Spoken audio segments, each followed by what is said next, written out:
Hello.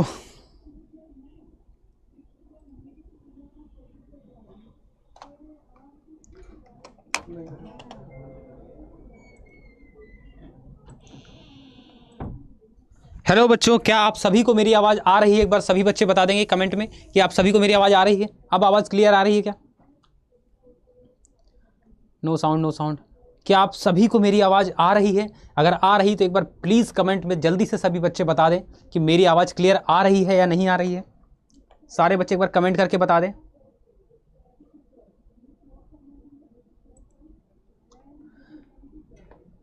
बताइए, आवाज़ आ रही है बच्चों? Yes sir, yes sir. Sneha, Arindam, Rimi यहाँ पर मौजूद हैं। जल्दी से सारे बच्चे अटेंडेंस अपनी अपनी लगा दें कि कौन कौन यहाँ पे मौजूद है। वंशिका आ गई है। जल्दी से सभी बच्चे बता दें। इतनी इतनी अच्छी बातें मैंने बोल डाली, बताइए आप तक आवाज़ ही नहीं आई मेरी, क्या करूं मैं।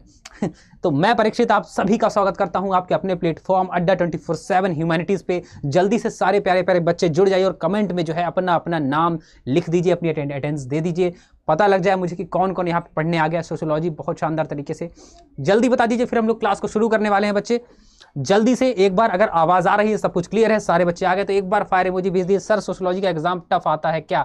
और अटेम्प्ट करना भी बता देना प्लीज। सब बता देंगे बेटा। वंशिका, बिल्कुल घबराने की जरूरत नहीं है, बिल्कुल टेंशन लेने की जरूरत नहीं है। आपके सर आपके साथ आ गए हैं एग्जाम तक। मैं आपके साथ, आपके सर पे खड़ा रहूंगा, टेंशन लेने की कोई बात नहीं है। सारी गाइडेंस, सारी चीजें आपको बताऊंगा। एग्जाम से पहले कई सारे सेशन ऐसे होंगे जिसमें सारी आपके डाउट आप मुझसे पूछ लेना, मैं आपको सारी चीजें बता दूंगा, कैसे करना है अटेम्प्ट, क्या करना है, टफ आएगा, इजी आएगा, सारी बातें हम करेंगे। जल्दी से तभी बता दीजिए। नमस्ते रिमी बेटा। चलिए, तो पहला सवाल आपकी कंप्यूटर स्क्रीन पर ये रहा। जल्दी से आ जाइए सभी लोग, जल्दी से क्लास को एक बार शेयर कर दीजिए बच्चों। बहुत कम बच्चे जुड़े हैं, देखिए सब कहाँ चले गए। जल्दी से एक बार शेयर करिए क्लास को, सभी लोगों को बुला लीजिए क्लास में, बता दीजिए सबको कि क्लास जो है बहुत शानदार तरीके से शुरू हो चुकी है। सभी लोगों को जोड़ लीजिए, अपने दोस्तों को शेयर कर दीजिए और पहला सवाल का आंसर फटाफट दे दीजिए। क्या है सवाल? What is social mobility in the context of Indian society, यानी भारतीय समाज के संदर्भ में सामाजिक गतिशीलता क्या है। मोबाइल का मतलब क्या होता है? गतिशील। जो चलता है वो होता है मोबाइल, जो नहीं चलता वो होता है नॉन मोबाइल। तो मोबाइल आपके जेब में है, आपके पास है, कि ये चलता है, ये नहीं चलेगा तो ये मोबाइल नहीं रह जाएगा। तो गतिशीलता का मतलब क्या है आपके समाज के संदर्भ में? किसके संदर्भ में? समाज के संदर्भ में। क्लास को शेयर कर दीजिए बच्चे, बहुत कम बच्चे जुड़े हमारे साथ, और बच्चों को लेकर आइए, सभी को इकट्ठा करिए एक परिवार की तरह, फिर हम पढ़ते हैं साथ में। शेयर कर दीजिए अपने दोस्तों के साथ, जल्दी से अपने दोस्तों को, अपने सहेलियों के साथ, सबके साथ शेयर कर दीजिए क्लास को, बता दीजिए उनको सोशियोलॉजी जो है बहुत शानदार तरीके से शुरू हो चुकी है। तो बताइए क्या होगा इसका right answer? What is sociology mobility या social mobility in the context of Indian society. Sneha, good afternoon बेटे। चलिए, भारतीय समाज के संदर्भ में सामाजिक गतिशीलता क्या है, क्या होती है सोशल मोबिलिटी? बताइए क्या होगा सही answer? Movement between different caste, अलग अलग कास्ट के बीच में मूवमेंट को कहते हैं क्या? Mobility. Movement from rural to urban area, यानी कि ग्रामीण एरिया से अर्बन एरिया में जाना मोबिलिटी कहलाता है क्या? गांव से शहर की तरफ आवागमन कहलाता है क्या? या movement within the social state from one social position to another, यानी कि समाज स्तर के भीतर ही एक सामाजिक स्थिति से दूसरी सामाजिक स्थिति में जो आवागमन होता है क्या, उसको कहते हैं? या movement from one religion to another religion, या एक रिलीजन से दूसरे रिलीजन की तरफ जो मूवमेंट होता है उसको कहते हैं? क्या होगा सही उत्तर? जल्दी से बच्चे बता दीजिए, जल्दी से। चलिए, दिवजोत कौर बता रही है ऑप्शन डी और डिलीट कर रही हैं बताने के बाद। चलिए बताइए बच्चे, बताइए जल्दी से, बताइए क्या होगा आंसर। जल्दी से सारे बच्चे बता दें क्या होगा इसका सही जवाब, क्या होगा इसका सही जवाब, जल्दी से सभी बच्चे बता दें। तो राइट आंसर क्या हो जाएगा? Option D is the right answer, यानी कि सोशल मोबिलिटी क्या है, सामाजिक गतिशीलता क्या है? Movement from one religion to another, यानी कि एक धर्म से दूसरे धर्म के बीच में जो मूवमेंट होता है ना, जो क्या होता है, आवागमन होता है एक रिलीजन से दूसरे रिलीजन के बीच, उसको क्या कहते हैं? उसको कहते हैं सोशल मोबिलिटी। क्या कहते हैं? सोशल मोबिलिटी, सामाजिक गतिशीलता। एक धर्म से दूसरे धर्म के बीच का आवागमन। क्लियर है बच्चों? आगे चलते हैं, आगे चलते हैं, चलें। रमनीत कौर का आंसर, रिमी का भी आंसर डी है बच्चे। बहुत शानदार, बहुत अच्छे, बहुत अच्छे, बहुत बढ़िया। चलिए नेक्स्ट क्वेश्चन की तरफ बढ़ते हैं।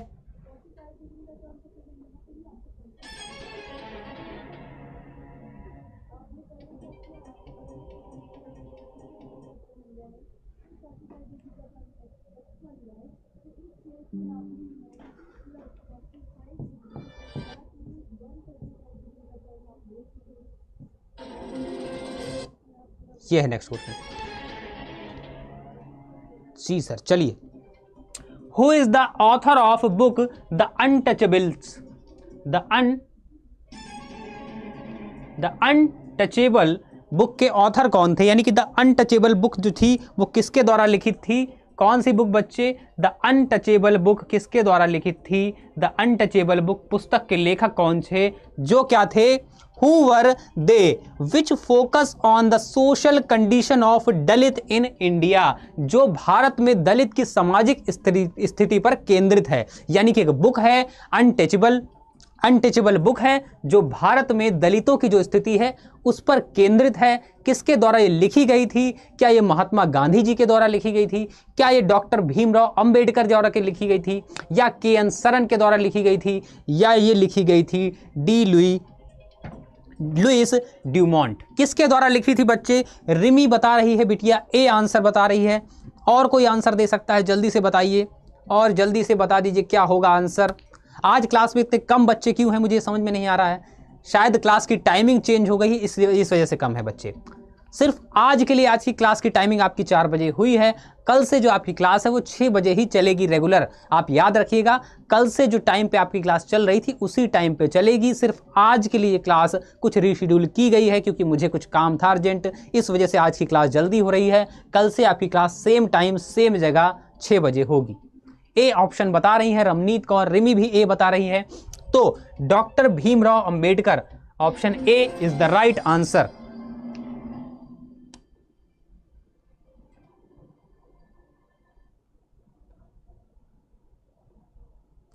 सर कोई मकसद याद हो तो याद करना भाईजान। क्या मतलब है बच्चे? समझा नहीं मैं। तो देखिए डॉक्टर भीमराव अंबेडकर, क्या आप सबने डॉक्टर भीमराव अंबेडकर की कहानी सुनी है? बहुत इंटरेस्टिंग नहीं हो, बहुत ही दर्दनाक उनकी कहानी है। कैसे कैसे स्ट्रगल करके वो वहाँ तक पहुँचे हैं।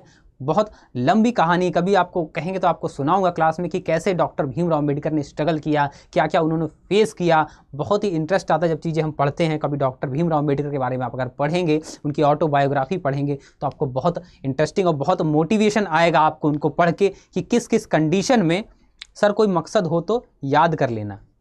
क्या मैं समझ नहीं रहा क्या मकसद? क्या मैं आपकी बात नहीं समझ पा रहा बच्चे? क्या मकसद होगा तो मैं याद कर लूँ क्या?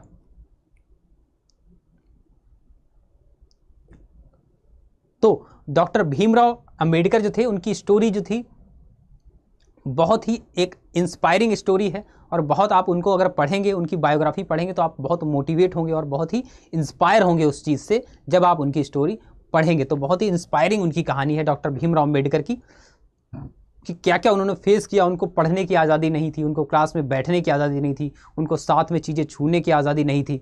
ठीक, यस सर, सीरियल भी आया था। अच्छा हाँ, कोई बात नहीं, कल कभी आपको मैं बताऊंगा फ्री होकर, बहुत अच्छे से कहानी उनकी सुनाऊंगा, बहुत विस्तार से। मैंने उनको पढ़ा है बहुत अच्छे तरीके से, आपको पूरी डिटेल में कि कैसे कैसे उनको क्लास में नहीं बैठने दिया जाता था। राजीव बेटा गुड इवनिंग। और कैसे उनको पढ़ने के लिए आज़ादी नहीं थी, उनको पढ़ने के लिए कितना संघर्ष करना पड़ा और इतने संघर्षों के बाद भी वो पढ़े इतने अच्छे से और इतनी चीज़ें उन्होंने 3-4 विषय में PhD हासिल की, 9 भाषाओं का उनको ज्ञान था। डॉक्टर भीमराव अंबेडकर को इतने काबिल थे। संविधान सभा जो थी उसकी प्रारूप समिति यानी ड्राफ्टिंग कमेटी के वो अध्यक्ष बनाए गए थे। पहले लॉ मिनिस्टर रह चुके थे वो। और क्या था, उस समय के सबसे पढ़े लिखे, सबसे जाने माने व्यक्ति वो थे, सबसे पढ़ी लिखी हस्ती जो कोई माना जाता था उनको लॉ का। गांधी जी ने भी कहा था अगर आप संविधान बनाना चाहते हो तो भीमराव अंबेडकर जी के बिना आप संविधान नहीं बना सकते। तो उनको संविधान निर्माता भी कहा जाता था क्योंकि ड्राफ्टिंग कमेटी जो थी उसके वो अध्यक्ष थे। ठीक है, उन्होंने कई प्रारूप तैयार किए संविधान के, उनके बारे में कई चीज़ें हैं। बहुत बड़ी हस्ती, बहुत इंस्पायरिंग व्यक्ति थे डॉक्टर भीमराव अंबेडकर। चलिए आगे चलते हैं, next question. Which of the following social reform is associated with the abolition of practice of Sati in India. यानी कि निम्नलिखित में कौन सा समाज सुधारक भारत में सती प्रथा के उन्मूलन से जुड़ा है? सती प्रथा के उन्मूलन से कौन जुड़ा है बताइए।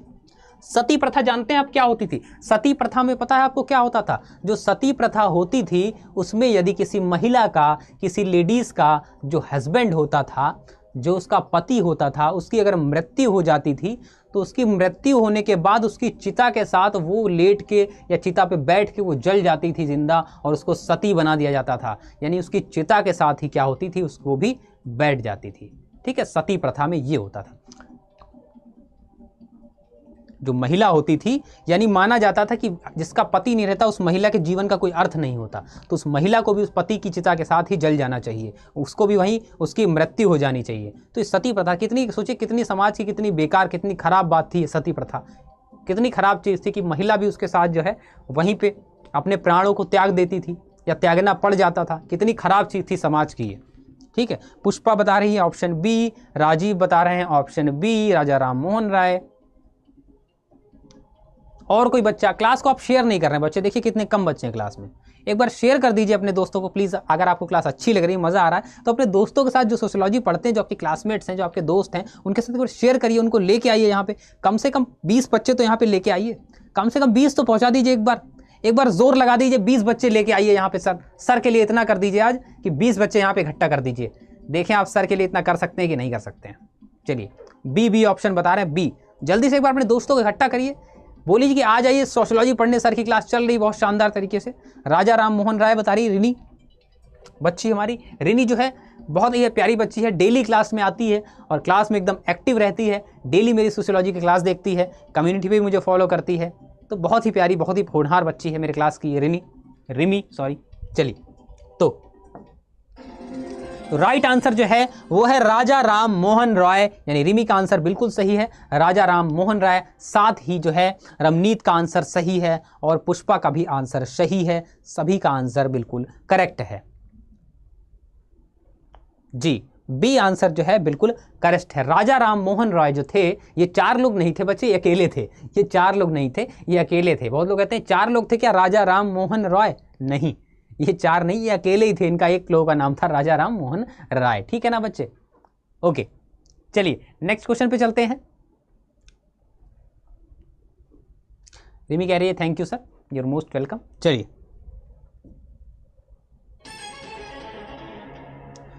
What does the term Sanskritization refer to the context of Indian society? जो टर्म है आपका कौन सा, जो आपका टर्म है संस्कृताइजेशन या संस्कृतिकरण या संस्कृताइजेशन, ये भारतीय समाज के संदर्भ में इसका क्या अर्थ है? इसका अर्थ क्या है बच्चे? अ प्रोसेस पर ऊपर उठने के लिए उच्च जातियों की प्रथाओं को अपनाती है।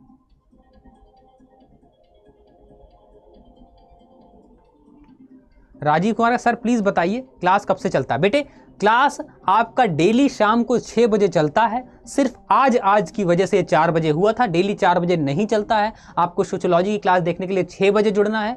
और अभी 3 दिन मेरी क्लास और होने वाली है। 3 दिन के बाद ये क्लास 4-5 दिन के लिए ब्रेक होगी, क्योंकि मेरी जो है सिस्टर की वेडिंग है, तो 4-5 दिन मुझे उसमें लग जाएंगे बच्चे, मैं उसमें बिजी रहूँगा। तो इसके लिए मैं आपसे दिल से माफ़ी चाहता हूँ। 4-5 दिन के बाद ये क्लास आपकी फिर से चलेगी, यानी कि 14 तारीख तक आपकी क्लास चलने वाली है 6 बजे। 14 के बाद यानी कि 15 तारीख से और 19 तारीख की जो क्लासें हैं वो आपकी नहीं चल पाएंगी, क्योंकि मुझे जाना है सिस्टर की वेडिंग में। तो मैं आपसे माफ़ी चाहता हूं। 19 तारीख के बाद रेगुलर आपकी क्लास 6 बजे चलती रहेगी कंटिन्यू। और 14 से 19 के बीच आपको 1 शॉट वाले वीडियो मिल जाएंगे मेरे चैप्टर पे, वो आप देखिएगा तब तक। ठीक है, क्लियर है? तो संस्कृताइजेशन जो है वो किससे रिफर करता है? रमजीत बता रहे हैं सी।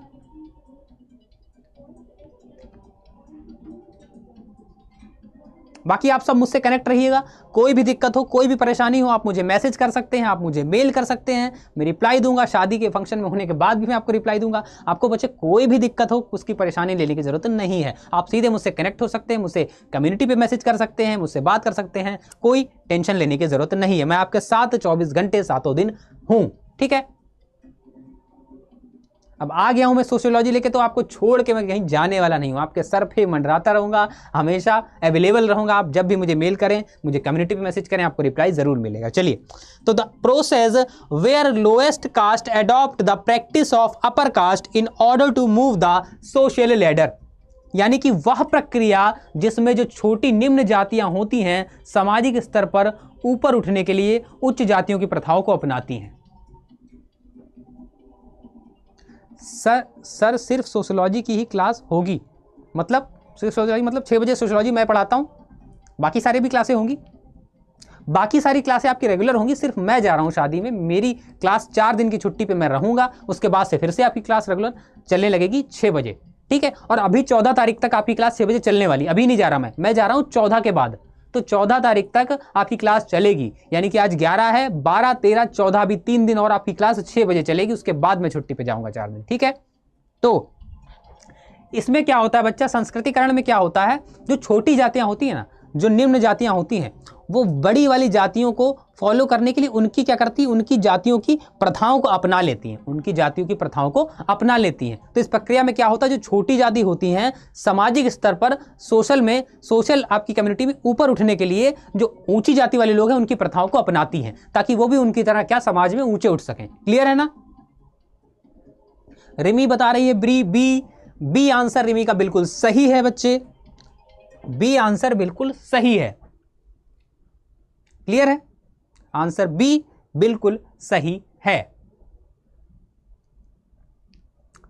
इसमें क्या होता है बच्चे, जो छोटी जातियां होती हैं वो क्या कहती हैं, समाज में अपना स्टैंडर्ड बनाने के लिए जो बड़ी जाति हैं उनकी प्रथाओं को अपनाती हैं, ठीक है। जैसे मान लीजिए सपोज आप क्या हैं आप बच्चे हैं, आप छोटे, मान लीजिए हम आप होते हैं, तो मान लीजिए हम अब देखते हैं सेलिब्रिटीज को देखते हैं, हम देखते हैं, आप मान लीजिए आप शाहरुख खान को देख रहे हैं, तो आप सलमान खान को देख रहे हैं, या बड़े बड़े अक्षय कुमार को देख रहे हैं, बड़े बड़े सेलिब्रिटी को देख रहे हैं, तो हम उनकी तरह बनने के लिए क्या करते हैं, कोई उनकी तरह हेयर स्टाइल रखा लेता है, कोई उनकी तरह कपड़े पहन लगता है, ठीक है। कोई देखता है कि शाहरुख की तरह हेयर स्टाइल रखा ली, ठीक है, रख ली, मतलब शाहरुख की तरह बाल रख लिए, किसी ने सलमान खान की तरह बाल रख लिए, तो किसी ने सलमान खान की तरह बॉडी बना ली, ऐसे ऐसे चल रहा है सलमान खान की तरह, तो कोई शाहरुख खान की तरह ऐसे हाथ फैला रहा है ना। तो वो क्या करते हैं, वो एक्टर्स की तरह बनने के लिए क्या करते हैं, उनकी जो चीज़ें होती हैं उनको अपनाते हैं, क्या करते हैं, उनकी चीज़ों को अपनाते हैं, कि मैं शाहरुख की तरह बाल रख लूंगा तो मैं शाहरुख खान लगने लगूंगा, ये ऐसे करने लगूंगा, तो और मैं सलमान की तरह रख लूंगा तो सलमान लगने लगूंगा, मैं बॉडी रख लूंगा ऐसे सलमान खान लगने लगूंगा, फिर मैं अक्षय कुमार की तरह रखने लगूंगा, बाल रख लूंगा तो वैसे कपड़े पहन लूंगा, जब मैं क्रिश वाला मुखट्टा लगा लूंगा तो मैं ऋतिक रोशन लगने लगूंगा, हाइला जादू वो लगने लगूंगा। तो ये सब क्या करते हैं, हम किस लिए करते हैं, ताकि हम उनकी तरह दिख पाएं, ताकि हम उनकी तरह दिख पाएं।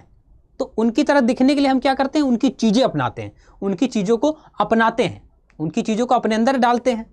तो वैसे ही जो निम्न जाति के लोग हैं, जो छोटी जाति के लोग हैं, वो बड़ी जातियों की बराबरी करने के लिए, यानी उच्च जाति जो हैं उनके समाज में अपना स्तर उनकी तरह ऊपर उठाने के लिए उनकी जो प्रथाएं होती हैं उनको अपनाते हैं, उनकी जो प्रथाएं होती हैं उनको अपनाते हैं। क्लियर होगी बच्चे चीज़? आई होप आपको क्लियर हुई होगी, एग्जाम्पल देके आपको क्लियर हुई होगी, कैसे फिल्म स्टार का एग्जाम्पल देके आपको अच्छा लगा एग्जाम्पल, चीज समझ में आई ना बच्चे?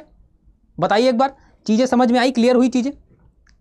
एक बार सारे बच्चे बता दें आपको समझ में आ गई ये बात। क्या होता है आपका संस्कृताइजेशन? संस्कृताइजेशन क्या होता है? वहां की संस्कृति अपनाना ही संस्कृताइजेशन होता है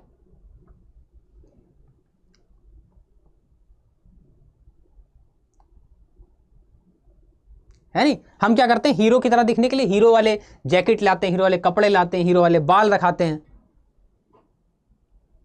सर शादी की मिठाई हमें भी दे दीजिएगा। बिल्कुल आपके लिए मिठाई ले आएंगे, मेरी छोटी सी बहन है, उसकी शादी है, तो आपके लिए मिठाई हम लेके आएंगे जरूर, ठीक है।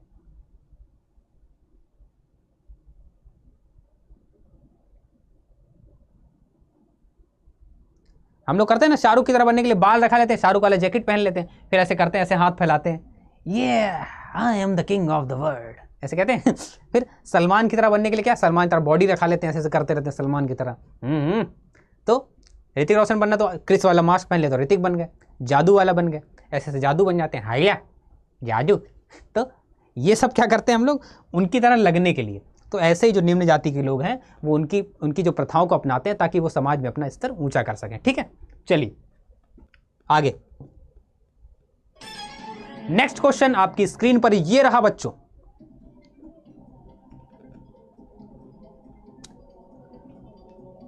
बच्चों आप लोग 20 लोग अभी भी नहीं लेके आए देखो क्लास में। मैंने आपको कहा था कम से कम 20 लोग को तो इकट्ठा करो क्लास में, एक बार जोर लगा दो, शेयर कर दो, 20 लोग आ जाएं क्लास में, कितना अच्छा लगे।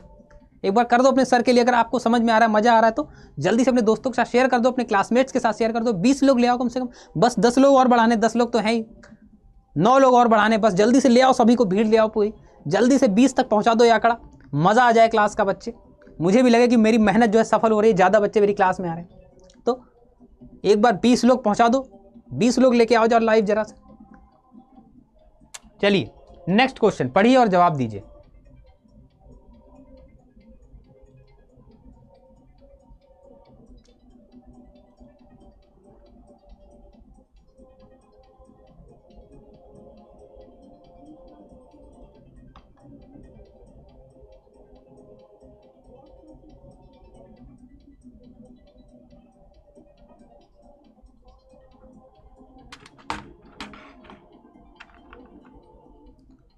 पढ़िए और जवाब दीजिए।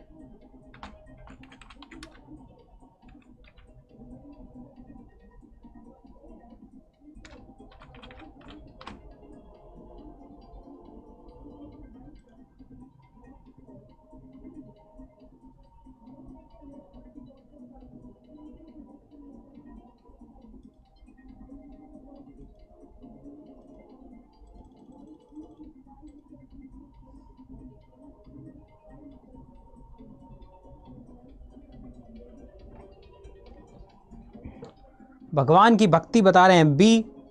विच of the following is true about the concept of secularism. Secularism जो है उसके लिए कौन सा कॉन्सेप्ट जो है वो सही है, कौन सा कॉन्सेप्ट जो है वो ट्रू है, कौन सा कॉन्सेप्ट ट्रू है।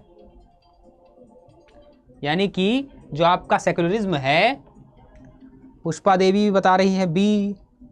भारत में धर्मनिरपेक्षता की अवधारणा के बारे में कौन सा कथन सत्य है, कौन सा कथन सही है। Secularism imply that India has no religion. यानी कि धर्मनिरपेक्षता का तात्पर्य है कि भारत का कोई धर्म नहीं, भारत का कोई धर्म नहीं। या secularism is the belief that the state should be neutral toward all religion. यानी कि धर्मनिरपेक्षता का विश्वास है कि राज्य को सभी धर्मों के प्रति क्या होना चाहिए, तटस्थ होना चाहिए। या आपका secularism in India mean the state must promote Hinduism. यानी कि भारत में धर्म निश्चयता का अर्थ क्या है कि राज्य को हिंदू धर्म को बढ़ावा देना चाहिए, या भारत में धर्म निश्चयता का उल्लेख संविधान में नहीं है। क्या होगा सही उत्तर बच्चे, बताइए।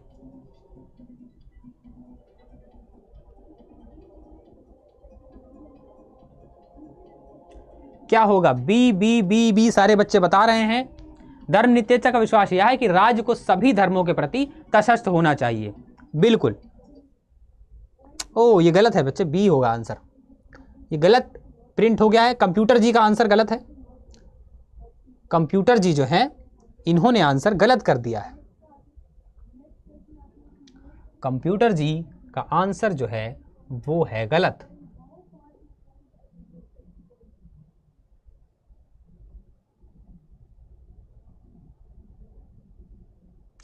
जो राइट आंसर होगा बच्चे वो होगा बी।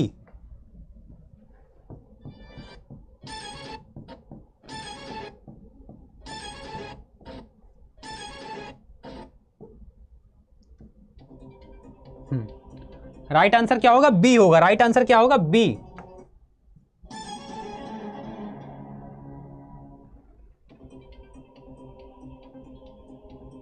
राइट आंसर क्या होगा, B. Option B is the right answer. Secularism is the belief that the state should be neutral toward all religion. ये बी आंसर सही होगा बेटा। प्रीति का आंसर सही है, रिमी का आंसर सही है, रमनीत का आंसर सही है, पुष्का का आंसर सही है, भगवान की भक्ति का आंसर सही है। आप सभी का आंसर जो है बिल्कुल सही है। B is the right answer of this question. इस प्रश्न का उत्तर सही जो है वो है बी। क्लियर है ना बच्चे? आगे चलते हैं, आगे चलते हैं। लगता है 20 तक आज आप नहीं पहुंचाओगे लाइव मेरे लगता है मुझे निराश होकर जाना पड़ेगा बच्चों। 20 बच्चे नहीं आएंगे लगता है आज।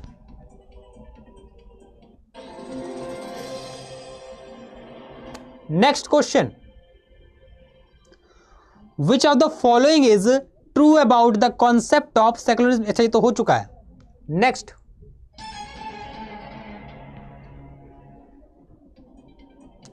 What does communalism mean in context of Indian society. Bharatiya Samaj के हिसाब से कम्युनलिज्म जो है, सांप्रदायिकता जो है, उसका अर्थ क्या है। हेलो आरती, सांप्रदायिकता का अर्थ यानी कि कम्युनलिज्म का अर्थ क्या है।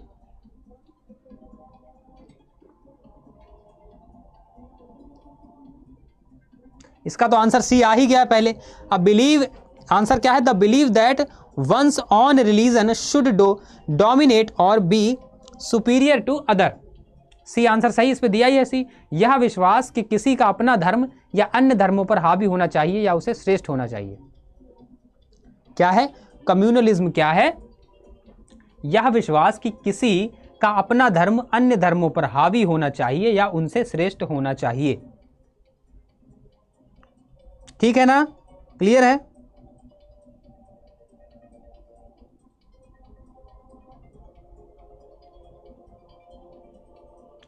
क्लियर हो गया ये बात।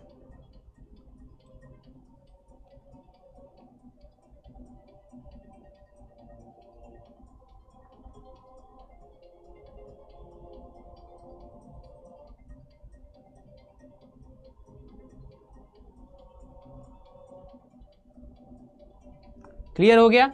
चलिए, यानी कि एक ऐसा बिलीव जो क्या मानता है कि अपना धर्म अन्य धर्मों पर हावी होना चाहिए और उनसे श्रेष्ठ होना चाहिए।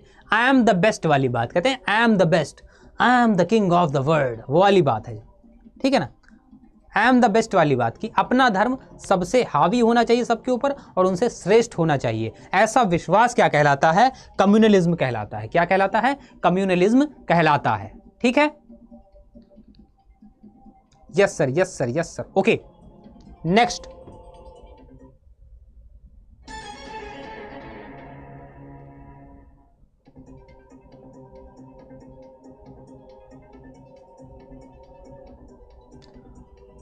व्हाट डज, अच्छा तो वही आ गया। अब आपके पास लॉन्ग क्वेश्चन आ गया। ठीक है, अब आपके पास लॉन्ग क्वेश्चन आ गया, थोड़ा देखिए। What mean by term modernization. Term जो आपका मॉडर्नाइजेशन है, आधुनिकीकरण है, इसका क्या मतलब है बताइए।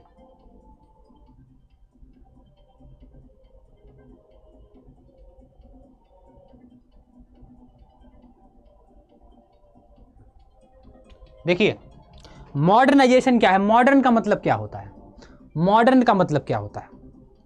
घर में परिवार में जब आप कोई ऐसी चीज़ करते हैं, कोई नई टेक्निक या कोई नई बात करते हैं, तो बड़े बुजुर्ग पुराने लोग क्या कहते हैं, बड़ा मॉडर्न हो गया है, घना मॉडर्न हो गया है, यो बड़ा मॉडर्न हो गया है लड़का, ये कहते हैं यह लड़की बहुत मॉडर्न हो गई है। तो मॉडर्न का मतलब क्या है, कुछ चेंज। जब आप कुछ चेंज बात करते हैं या कपड़े कुछ अलग पहनते हैं तो घर वाले कहते हैं बड़े मॉडर्न कपड़े पहने हैं, बड़े मॉडर्न कपड़े पहने हैं। तो क्या मतलब है, कुछ चेंज किया तो मॉडर्न, कुछ चेंज किया तो मॉडर्न। तो मॉडर्नाइजेशन से मतलब क्या है, समाज का, जो हमारी सोसाइटी का जो चेंज है वो कैसे हो रहा है। जैसे आपके लिए इंडस्ट्रियलाइजेशन हो रहा है, जैसे इंडस्ट्रियलाइजेशन हो रहा है नहीं, जैसे औद्योगिकरण हो रहा है, या आपके देखो रूरल से लोग शहर में भाग रहे हैं, रूरल से अर्बन का ट्रांसफर हो रहा है, यानी कि शहरीकरण से आपका रूरल, यानी जो का ग्रामीण वाले लोग हैं जो वहाँ कहाँ से यार अर्बनाइजेशन हो रहा है, रूरल से लोग ग्रामीण, तो अर्बनाइजेशन हो रहा है। क्या हो रहा है, अर्बनाइजेशन हो रहा है। तो आधुनिकीकरण क्या है बच्चे, समाज जो है संचारात्मक परिवर्तन से गुजरता है, समाज जो है वो चेंजेस से गुजरता है, परिवर्तन से गुजरता है, जिसमें अक्सर क्या होता है आपका modernization refer to the process through which societies undergo structural change. Society में क्या होते हैं, कुछ स्ट्रक्चरल चेंज होते हैं। रूरल टू अर्बन, हाँ बिल्कुल रिमी बेटा सही है, सोसाइटी में कुछ चेंज होते हैं। ऑफ्टन कैरेक्टराइज्ड बाय इंडस्ट्रियलाइजेशन, जैसे औद्योगिकरण होता है। औद्योगिकरण का मतलब क्या है, नए नए उद्योग या इंडस्ट्री लगाना ही औद्योगिकरण है। ठीक है, कहते हैं हमारे शहर में एक फैक्ट्री लग गई तो क्या उद्योग लग गया, औद्योगिकरण हो गया। औद्योगिकरण में क्या होता है, इंडस्ट्रियलाइजेशन होता है, इंडस्ट्रीज आती है नई नई। ठीक है, फैक्ट्रीज का निर्माण होता है, कंपनीज का निर्माण होता है। तो इंडस्ट्रियलाइजेशन मतलब इंडस्ट्रीज का आना, ठीक है। फिर अर्बनाइजेशन, अर्बनाइजेशन मतलब शहरीकरण, गांव का एरिया कम होता जा रहा है, शहर का एरिया बढ़ता जा रहा है, ठीक है। कोई गांव है उसको हटा दिया, वहां पे रोड बना दी, बढ़िया पार्क बना दिया, उसको अटैच कर दिया एकदम रिंग रोड से, वो शहर का एरिया हो जाता है। तो अर्बनाइजेशन का मतलब क्या है, शहरीकरण, ठीक है। शहर का बोलबाला ज्यादा, गांव का कम, शहरों का विकास ज्यादा हो रहा है, शहरों में डेवलपमेंट हो रहा है, तो क्या हो जाएगा, वो हो जाएगा शहरीकरण। क्या हो जाएगा, शहरीकरण या अर्बनाइजेशन, ठीक है। तो क्या होता है बच्चे, अर्बनाइजेशन होता है, इंडस्ट्रियलाइजेशन होता है, अर्बनाइजेशन होता है, and technological advancement which lead to change in social economic and cultural aspect of life, social economic and cultural aspect of life. Natasha good evening बेटा। चलिए, सारे ही बच्चे जो यहाँ पे आज आए हैं नए, वो सभी जाके मुझे कम्युनिटी पे फॉलो कर लें, ताकि इस क्लास की पीडीएफ आपको मिल जाए और क्लास के रिगार्डिंग जो भी अपडेट हो वो आपको मिल जाए। जैसे मैंने आज कम्युनिटी पे डाल दिया था, कम्युनिटी पे लिख दिया था कि आपकी जो आज की क्लास है बच्चे वो 4 बजे होगी, लेकिन जिन बच्चों ने मुझे कम्युनिटी पे फॉलो नहीं कर रखा है वो बच्चों को नहीं नोटिस मिल पाया, वो आज की क्लास में बेचारे नहीं आ पाए। देखिए वैसे क्लास में हमारी ज़्यादा बच्चे होते हैं, आज की क्लास में देखिए बच्चे कितने कम हैं। तो जो हमारी कम्युनिटी के साथ नहीं जुड़े हैं वो, उनको नहीं पता चल पाया कि क्लास का टाइम चेंज हो गया, तो वो नहीं आ पाए। तो आप सारे बच्चों से मेरी गुजारिश है कि आप सभी मुझे कम्युनिटी पे फॉलो कर लें, ताकि जो है आपको हर चीज़ की अपडेट्स सही समय पर मिल जाए। कैसे सर, आपको अड्डा 24/7 की एप्लीकेशन को डाउनलोड करना है। एप्लीकेशन को डाउनलोड करने के बाद वहाँ पे एक कम्युनिटी का सेक्शन होगा, वहाँ पे एक आइकन या सेक्शन होगा कम्युनिटी का। कम्युनिटी पे जैसे ही क्लिक करेंगे वहाँ आपको बहुत सारे टीचर्स दिख जाएंगे। सर टेलीग्राम ग्रुप या व्हाट्सएप ग्रुप बना लीजिए, हाँ बना लीजिए। तो आप ऐसा करिए, आप सभी लोग, लेकिन आप सब लोग करते नहीं हैं, आप सभी लोग मुझे अपनी डिटेल या ग्रुप व्हाट्सएप का बनाना है तो आपका नंबर या जो भी सब चीज मुझे मेल कर दीजिए, सब लोग एक एक करके। तो मैं सबको क्या करूँगा, ग्रुप में ऐड करता चला जाऊँगा। सारे बच्चे मुझे कॉन्टैक्ट नंबर वगैरह सब मेल कर देंगे, तो मुझे सबको ग्रुप में ऐड करता चला जाऊँगा। तो कम्युनिटी पे फॉलो करने के लिए आप क्या करेंगे, कम्युनिटी सेक्शन में जाएंगे और वहाँ पे एग्रीकल्चर बाय परीक्षित सर होगा। वहाँ पे कम्युनिटी में अलग अलग टीचर्स के क्या होते हैं, अलग अलग ग्रुप होते हैं। तो आप मेरा ग्रुप देखने के लिए आपको एग्रीकल्चर बाय परीक्षित सर को क्या करना पड़ेगा, देखना पड़ेगा। वहाँ जैसे आपको एग्रीकल्चर बाय परीक्षित सर मिलेगा उसको आप फॉलो कर लेंगे। जैसे आप फॉलो करेंगे तो सारी अपडेट मैं वहाँ पर डालता रहता हूँ। आज की क्लास की अपडेट डाली थी, क्लास की पीडीएफ मैं वहाँ पर डाल देता हूँ, ठीक है। क्लास की पीडीएफ मैं वहाँ पे डाल देता हूँ, सारी चीज़ें मिल जाती। वहीं तो आप नहीं तो आपका मैं ग्रुप बना दूंगा, आप मुझे सब अपनी डिटेल भेज दें। यस सर हम मेल कर देंगे। ओके बच्चे, रिमी देखो बहुत होनहार लड़की, तुरंत बात मानती है मेरी। चलिए व्हाट्सएप ग्रुप होगा तो अच्छा होगा। हाँ नताशा बेटा आप ऐसा करना, आप मुझे मेल कर देना। मेरा मेल आईडी तो पता है ना, देखिए मेरा मेल आईडी नहीं पता है बच्चों को, जिसको पता है मैं मेल बता देता हूँ आपका। ये देखिए कहीं ना कहीं मेरा मेल आईडी होगा, ये देखिए अभी आएगा मेरा मेल आईडी।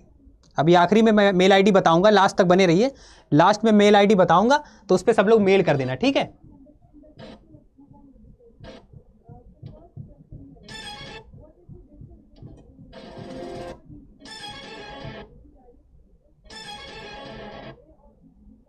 तो लास्ट में मेल आईडी बता दूंगा, उस मेल आईडी पे सभी लोग अपना कांटेक्ट वगैरह मुझे डिटेल पे मैसेज कर देना। मैं सबका एक व्हाट्सएप ग्रुप एक एक करके सबको जोड़ दूंगा। जो जो बच्चे मुझे मैसेज करेंगे मैं व्हाट्सएप ग्रुप में उनको ऐड कर दूंगा, ग्रुप बना दूंगा, उसमें मैं सारी डिटेल आपको दे दिया करूंगा, ठीक है ना। पुष्पा बेटा आपको मेल करना, मुझे नताशा आपको मेल करना है, रिमी भी डिटेल मेल करेगी, और भी बच्चे जो हैं, प्रीति हो गई, ये सब मुझे मेल कर दीजिएगा, मैं सबको ग्रुप में ऐड करता चला जाऊँगा, ठीक है। और जो भी नया बच्चा आएगा उसको आप ग्रुप के बारे में बता देंगे, ठीक है। चलिए तो ये क्वेश्चन हो गया, urbanization and technological advancement which lead to change in social economic and cultural aspect of life. यानी कि क्या होता है, शहरीकरण और आपकी टेक्नोलॉजी जब बढ़ती है, टेक्नोलॉजी बढ़ती है तो जिसमें क्या होता है, आपके जो जीवन के, आपकी लाइफ के जो सामाजिक, इकोनॉमिक और सांस्कृतिक यानी कि कल्चरल, इकोनॉमिक और सोशोलॉजिस्ट जो पहलू होते हैं उसमें भी परिवर्तन आता है, उसमें भी परिवर्तन आता है। भाई नई टेक्नोलॉजी आप यूज़ करते हैं तो आपकी कल्चरल चीज़ों में परिवर्तन आता है, आता कि नहीं आता है, आता कि नहीं भाई। पहले आप क्या करते थे, आप पूजा वाली जो जगह होती थी वहाँ पे दिया जलाते थे, अब लाइट्स आ गई टेक्नोलॉजी में तो अब लाइट रख देते, कोई बच्चे लाइट वाला दिया आता वो रख देते हैं, ठीक है।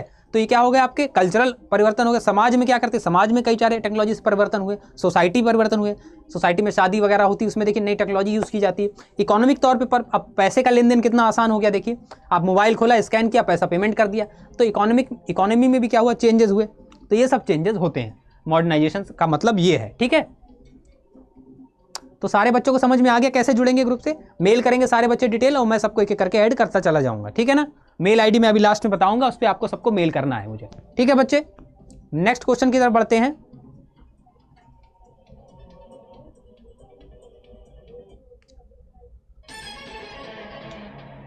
नेक्स्ट क्वेश्चन क्या है, व्हाट इज अर्बनाइजेशन। अर्बनाइजेशन क्या है, ये आपका PYQ प्रीवियस ईयर में पूछा गया था। अर्बनाइजेशन क्या है, यस सर, ओके बेटा रिमी।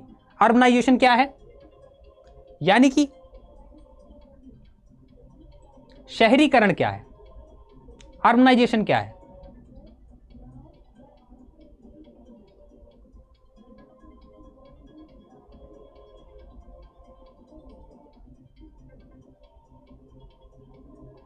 तो अर्बनाइजेशन क्या है बच्चे, कभी कभी क्या होता है, पॉपुलेशन की वजह से, बढ़ती जनसंख्या की वृद्धि की वजह से क्या होता है, गांव के जो ग्रामीण क्षेत्र होते हैं उनको शहरों में, कस्बों में बदल दिया जाता है। क्योंकि पॉपुलेशन बढ़ रही है, एरिया की नीड ज़्यादा है, तो इस एरिया की नीड को देखते हुए गाँव को जो है उनको बदल दिया जाता है शहरों में, उनका शहरीकरण किया जाता है। क्या किया जाता है, शहरीकरण। तो urbanization is the process by which rural area transform into urban area, यानी कि जो ग्रामीण क्षेत्र होते हैं वो किस में बदल जाते हैं, शहरों में बदल जाते हैं। आप जब बच्चे होंगे तो आपने कई इलाके देखे होंगे जो पहले गांव जैसे लगते होंगे, और अब उन्हें आप देखते होंगे तो कितने कितने हाईटेक हो गए होंगे, कितने मॉडर्न हो गए होंगे, कैसे सिटी जैसे लगने लगे होंगे। तो यही होता है अर्बनाइजेशन। आप बचपन में देखते होंगे कोई इलाका बहुत बीढ़ नजर आता होगा, बहुत गाँव वाला नजर आता होगा, लेकिन आप बड़े होकर देखते हैं तो उसमें बहुत मॉडर्नाइजेशन, कई सारी शॉप्स, मॉल आपको दिखेंगे, तो आप याद करते होंगे कि यार बचपन में हम देखो आते थे तो यहाँ पे कुछ नहीं था, यहाँ पे सिर्फ पेड़ थे, यहाँ पे सिर्फ जंगल थे, अब देखो यहाँ पे मॉल खुल गया है। ऐसा होता है ना कई बार हमारे साथ। तो यही क्या है, यही है अर्बनाइजेशन, यही है शहरीकरण, यही होता है बच्चे अर्बनाइजेशन। तो ग्रोथ, इंडस्ट्रियलाइजेशन एंड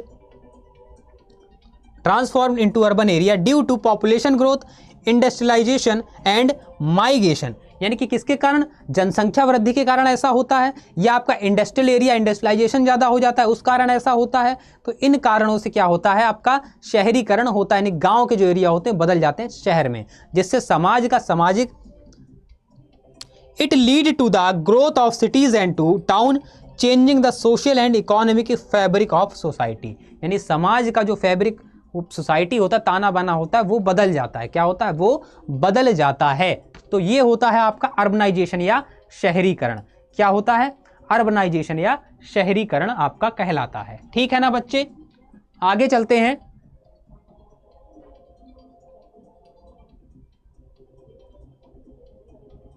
आगे चलते हैं। What is the significance of the Constitution of India in shaping Indian society? Bharatiya Samaj को आकार देने में भारत के संविधान का क्या महत्व है। भारत का संविधान, द कॉन्स्टिट्यूशन ऑफ इंडिया, उसका क्या महत्व है भारत को आकार देने में, या भारत की सोसाइटी को एक शेप देने में हमारे संविधान का क्या महत्व है। जो भारत का संविधान है, जो कॉन्स्टिट्यूशन ऑफ इंडिया है, उसका क्या रोल है, क्या महत्व है, क्या भूमिका है, ये बातें आपसे पूछी जा रही हैं। तो देखते हैं। The Constitution of India is a foundational document that guarantees fundamental right, established the framework for governance and promote social justice. It has played a vital role in shaping India's secular, democratic and egalitarian social structure. क्या कह रहा है, कह रहा भारत का एक जो संविधान है वो एक फंडामेंटल डॉक्यूमेंट, यानी कि आधारभूत दस्तावेज है, आधारभूत दस्तावेज बुक है, ठीक है।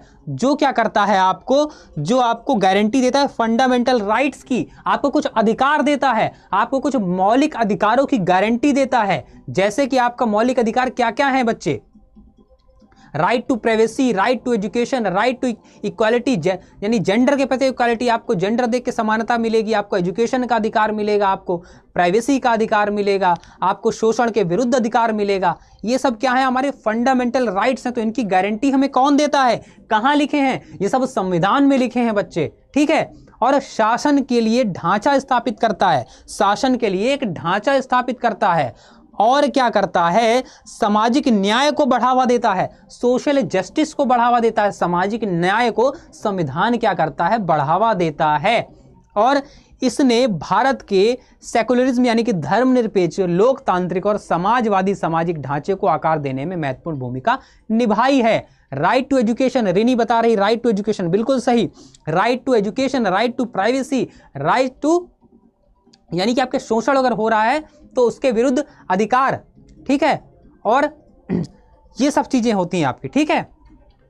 तो ये क्या, ये कौन दे रहा है आपको, ये कौन दे रहा है बच्चे, आपको कौन दे रहा है, संविधान दे रहा है। क्या दे रहा है, संविधान आपको दे रहा है। ये क्या दे रहा है, संविधान दे रहा है, ठीक है ना। ये सारे आपके जो मौलिक अधिकार हैं, जो फंडामेंटल राइट हैं, ये आपको कौन दे रहा है बच्चे, ये आपको संविधान दे रहा है। जैसे रिमी ने बताया राइट टू एजुकेशन, क्या बताया, राइट टू एजुकेशन यानी कि आपको शिक्षा का अधिकार है, नंबर 1। और क्या है आपको, रिमी बता रही है इक्वालिटी ऑफ ऑल रिलीजन, हाँ आपको धार्मिक स्वतंत्रता का अधिकार है। दूसरा अधिकार क्या हो गया, धार्मिक स्वतंत्रता का अधिकार हो गया, यानी कि धर्म के प्रति आप स्वतंत्र हैं, आप धार्मिक चीजों में स्वतंत्र हैं। और क्या है बच्चे आपका, राइट टू इक्वालिटी, क्या है, समानता का जो है, शोषण के विरुद्ध अधिकार है आपको। फोर्थ वन इज शोषण के विरुद्ध।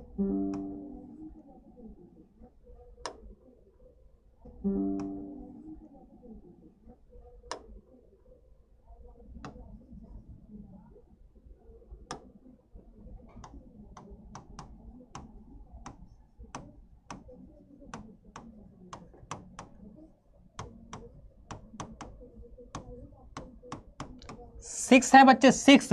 पहले क्या होता था, ये 7 होते थे, पहले क्या होता था, 7 होते थे।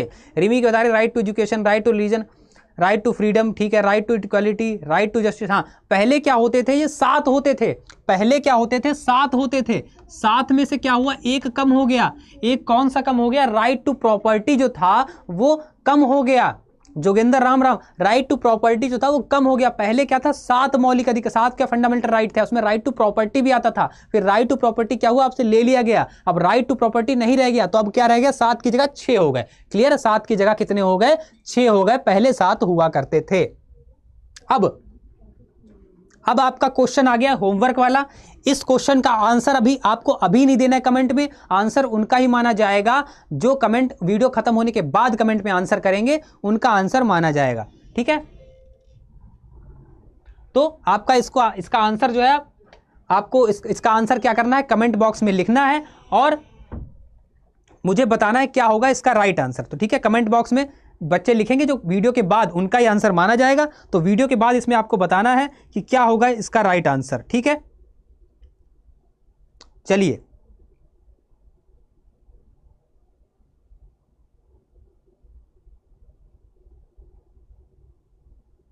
तो कल कल जिन जिन बच्चों ने आंसर दिया था उनके नाम मैं लेता हूं। किन किन बच्चों ने कल आंसर दिया था,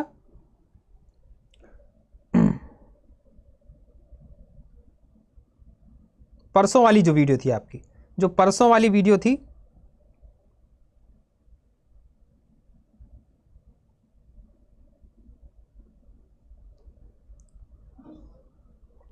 जो परसों वाली वीडियो थी उसमें जो राइट आंसर था बच्चे, वो किसने किसने दिया था मैं आपको बताता हूं। राइट आंसर दिया था एक एटीट्यूड गर्ल है, उन्होंने दिया था। फिर उसके बाद सूफिया ने राइट आंसर दिया था। फिर उसके बाद दिया था अनुष्का ने राइट आंसर, ठीक है। तो ये है विनर पिछली क्लास के। तो आपको इस क्लास के बाद जो क्लास जब एंड हो जाएगी उसके बाद आपको कमेंट करके बताना है कि आपको क्लास कैसी लगी और कमेंट में इसका आंसर देना। तो मिलते हैं बच्चे आपसे नेक्स्ट क्लास में, तब तक अपना ध्यान रखिए और पढ़ाई को बहुत जोरों शोर से करते रहिए। तो वीडियो के बाद कमेंट करना मत भूलिएगा कि क्लास कैसी लगी और आंसर भी क्वेश्चन को आपका देना है। तब तक के लिए बाय बाय।